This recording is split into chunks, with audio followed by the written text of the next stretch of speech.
In the top stories, Prime Minister Drew signs agreement for climate-smart hospital.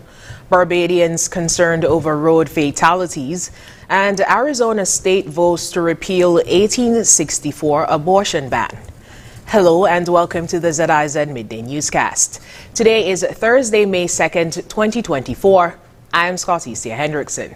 Nationally, St. Kitts and Nevis will soon have a climate-smart hospital as Prime Minister and Minister of Health, Honorable Dr. Terence Drew, officially signed an agreement for the construction of the hospital. He made the announcement during a sitting of National Assembly on Thursday.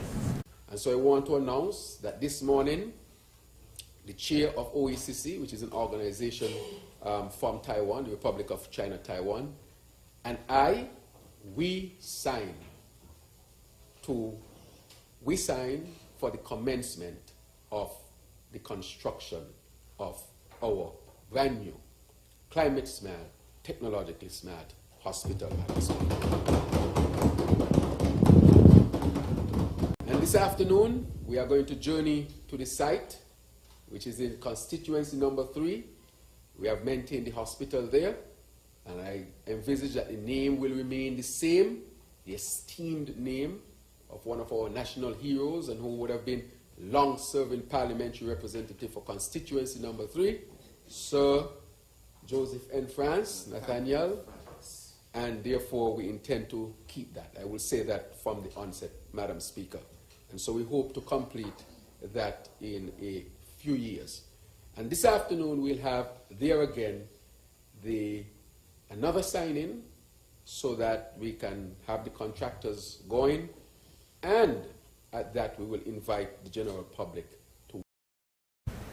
We'll have more details on this signing in a subsequent newscast.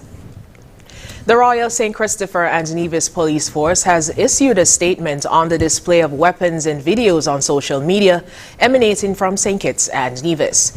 The force said that it is, and I quote, aware of an unfortunate social media trend with persons depicting and displaying various forms of weaponry in videos. To date, we have seen at least 2 local artists brandishing what appears to be firearms in videos that continue to circulate via social media platforms and WhatsApp.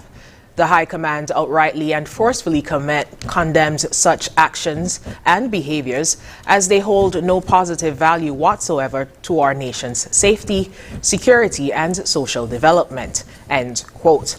The force said that it has expanded its, and I quote, zero tolerance stance to include the display, depiction, or description of all forms of weaponry in locally produced or owned digital content.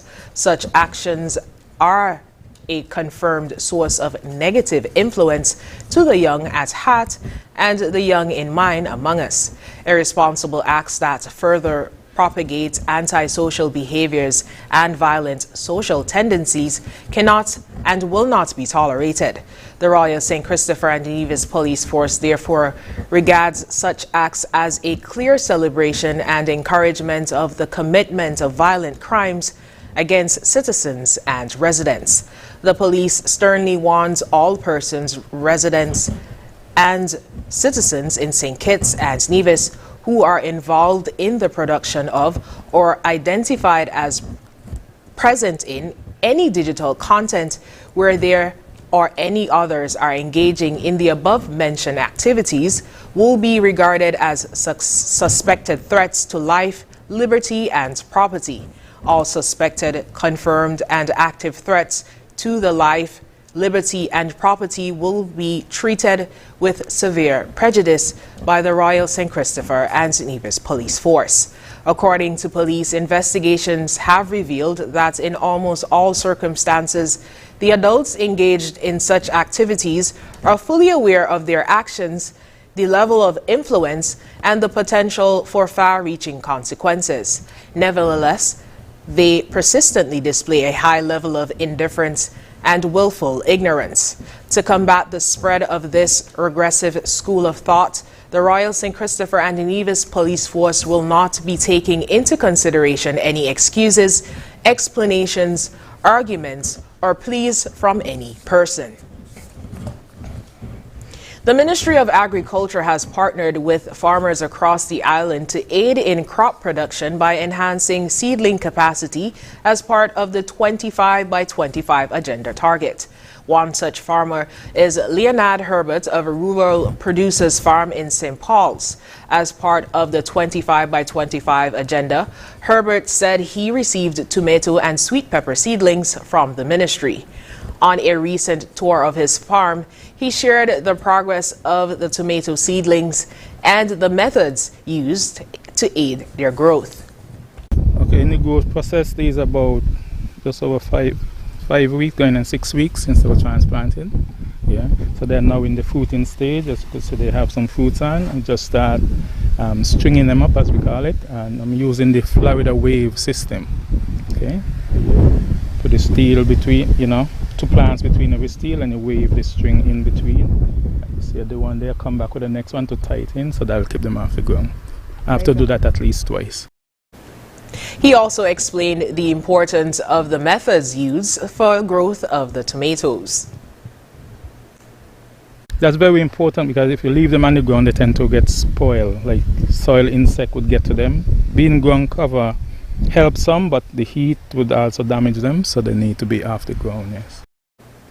Herbert also received ground cover and a drip irrigation system. He explained how he is utilizing these items on his farm and the benefits. Okay, yes, I did receive some ground cover, which is this black ground cover. The purpose here is to mulch, keep the weeds down, at the same time help to keep in moisture, as well as the drip system, drip irrigation here. This way you'll feed the plants through these drip instead of watering like overhead and wet and water all the weeds and so. The water just drip to the plant root. Okay, so this way you conserve lots of moisture as well. It's been very beneficial because it reduces labor costs. All this now I would have to be weeding, instead it's just around the plant root. You have to weed. So it's helped a lot, yes. He said expected to yield approximately 5,000 pounds, and the sweet peppers planted are expected to yield approximately 8,000 pounds.